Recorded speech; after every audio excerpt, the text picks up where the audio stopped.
Question number 7. Question number 7 is about static electricity. 7a. Figure 7.1 shows a conducting sphere A, initially uncharged, mounted on an insulating base.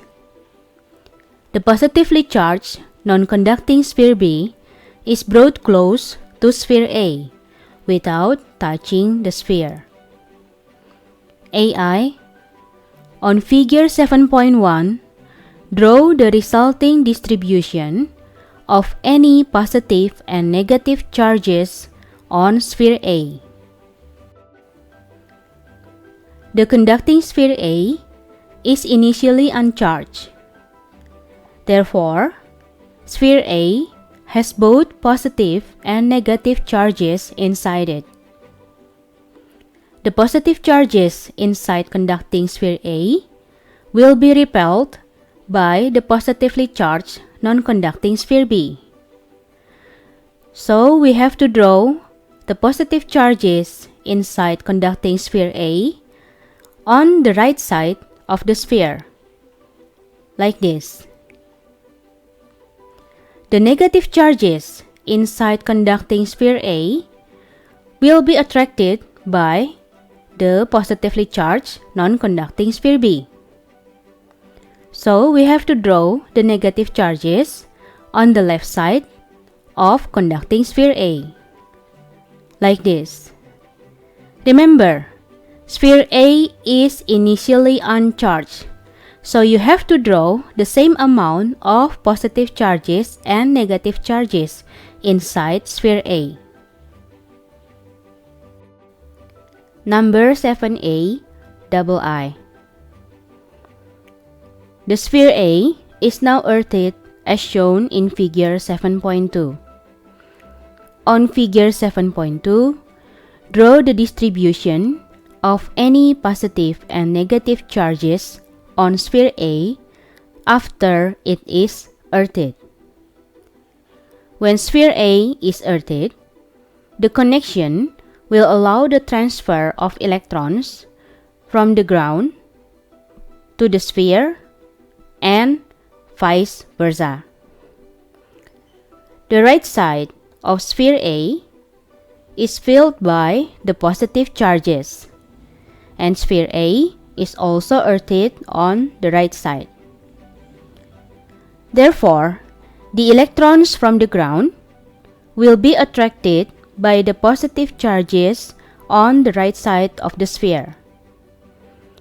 This will make sphere A has more electrons than positive charges. So, the drawing will become like this. Number 7b, I. On figure 7.3, draw lines of force with direction arrows to represent the electric field pattern in the plane of the paper around a negative point charge at point X. Lines of force go from positive point charge to negative point charge. The closer the field to the point charge, the stronger it will become. So, all lines are centered at point X, which form a radial pattern, and the arrows will go into point X. This is how we're supposed to draw the lines. This is the radial pattern, and all arrows go into point X. 7b, double I. State what is represented by the directions of the arrows on the lines.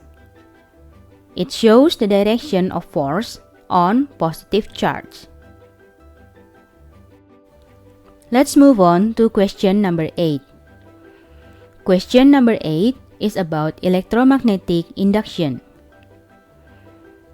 A student holds a magnet above a solenoid which is connected to a center 0 milliammeter as shown in figure 8.1. 8a. The student drops the magnet so that it falls through the solenoid. State and explain what would be observed on the milliammeter 8ai as the magnet enters the solenoid. The milliammeter deflects.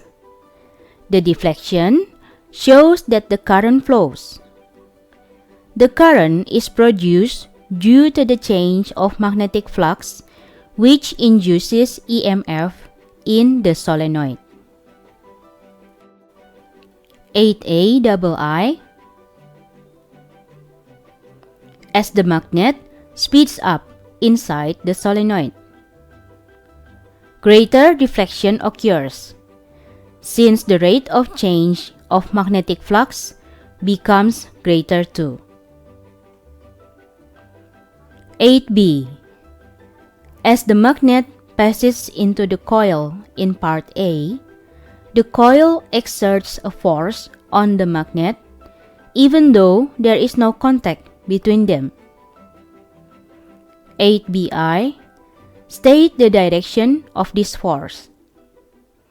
It goes upwards or opposite the direction of the magnet's motion.